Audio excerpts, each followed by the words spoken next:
Since it's almost Christmas, of course, my thoughts turn to baseball.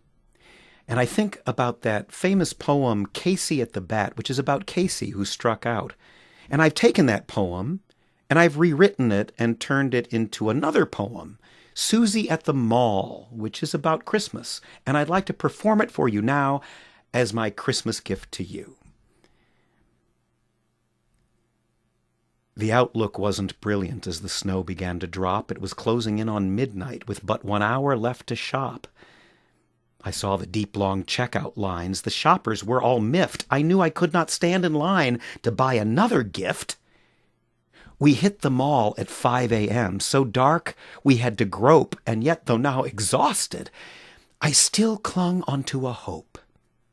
I thought if only Suzie could but get a spot in line, I'd put up even money now with her, that wife of mine.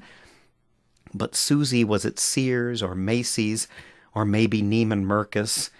I may have mispronounced it, but this shopping is a circus. Into my stricken feelings a sad foreboding tore, for there seemed but little chance of Suzie walking in the door. I fumbled for my cell phone and to Suzie gave a call, but you can't get no reception in the middle of the mall. My shopping days are ended. My posture, it is stooped. I cannot stand in this long line. For goodness sakes, I'm pooped. When suddenly I spy a sight that raises my sad spirits. Who is this come barging in? Who is finally here? It's Suzie!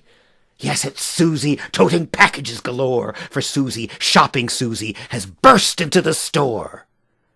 There was ease in Suzie's manner as she strode into this place. There was pride in Suzie's bearing and a smile on Suzie's face. As she pushes her way forward like a mule or a bovine, there's not a doubt that Suzie soon will be the first in line.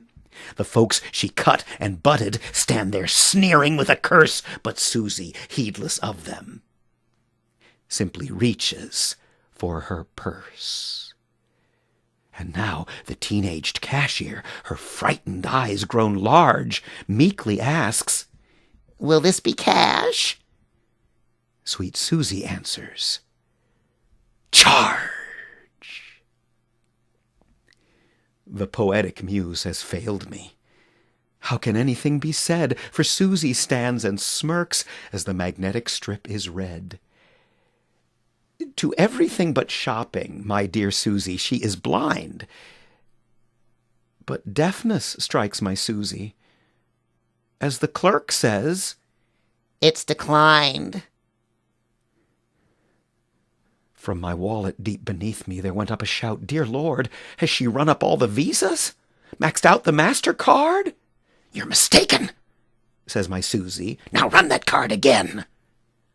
For she charges into battle with the bravery of men. And she charges into tirades if I tell her not so much.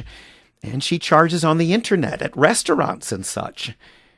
Once more she charges, while the clerk, her frightened eyes grown wide, runs the card, then shaking says, "Again it is denied." The smile is gone from Suzie's face. Instead there is a frown. She says, "There must be some mistake. Your system must be down.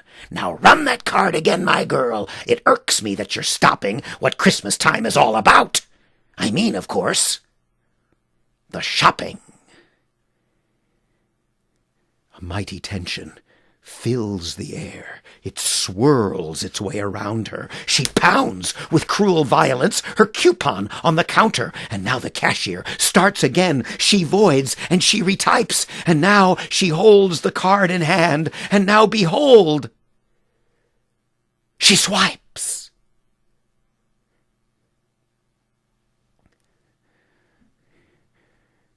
Oh, somewhere in this favored land, the sun is shining bright. A band is playing somewhere, and somewhere hearts are light. And somewhere men are laughing, and somewhere children shout. But there is no joy in Mudville. Suzie's credit has run out. Merry Christmas.